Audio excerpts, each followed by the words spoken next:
السلام عليكم البنات، كي دايرين؟ لاباس عليكم؟ نتمنىكم يا ربي تكونوا بالف خير. كيف كتشوفوا اليوم جبت لكم الطبق ديال ليطاليا طيلي بالسومو ولاصوص والصلصه البيضاء، ونبداو الطريقه ان شاء الله. هنا عندي في الطنجره درت شويه الزبده ودرت معاها شويه الزيت. غادي نزيدو على واحد البصله تكون مشلضه رقيق ونخليها حتى تهبط، نشحروها مزيان. بعد ما تهبط غادي نديرو عليها، نضيفو عليها شويه الثومه. هنايا زدنا عليها المليحه وابزار ونخلطو حتى ينسجموا العناصر. هنا غنزيد، ما مشات لي الصوره، غنزيد واحد المعلقه ديال الدقيق باش نديرو هنا الصلصه البيضاء لداخل، كي نديرو البيشاميل في قلب الطنجره.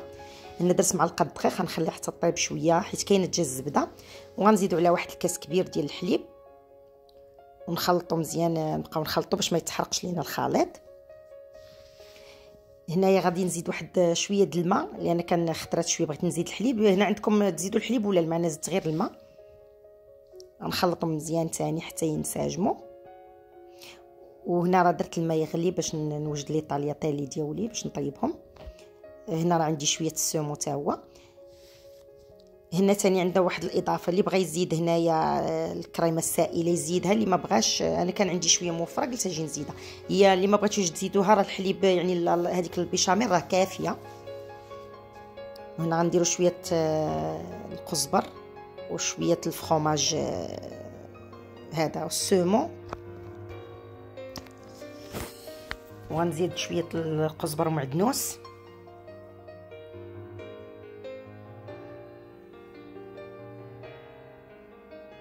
وغنحركهم حتى يذوب، حتى انا عندي هذاك مكونجلي القزبر ومعدنوس.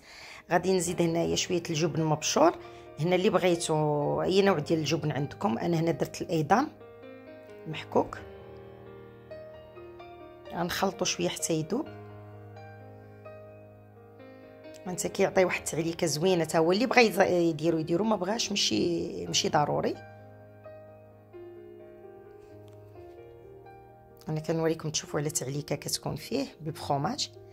هنايا غادي الماء راه غلا ودرت فيه الملحه. غادي ندير فيه هاد لي طالياتيلي انا اللي تندير هادو راه كيكونوا يعني من في الثلاجه، ماشي دوك اللي كيكونوا برا الثلاجه. كيطيبوا غير في 3 دقائق او 4 دقائق. هادو راه 4 الناس. غنخليهم واحد 3 دقائق حتى يطيبوا، نصفيهم. هنا صفيتهم طابوا وجدوا. غادي نضيفهم على لاصوص ديالي. غنخلطهم مزيان حتى يدخل البيشاميل والفرماج في لي بات، وغنقدمهم هنا في الطبق بالصحه والراحه. انا كنوريكم هنا التعليكه ديال لاصوص كي كتكون معلكه. وهنا السومون عندي غير شويه. هنا الا بغيتو تضيفوا السومو، بغيتو تضيفوا الشامبينيون، الكروفيت، اي حاجه بغيتو، حتى الخضره مقطعه جوليان، القرعه والجزر، حتى هما كيجيو زوينين معاه. هنا غنقدموا لكم بالصحه والراحه. ها هو الطبق ديالي. نتمنى يعجبكم يا ربي، وما تنساونيش الا عجبكم لا فيديو ما تنساونيش من اللايك وتبارطاجيو مع اصحابكم. وشكرا لكم على المشاركه، ومع السلامه.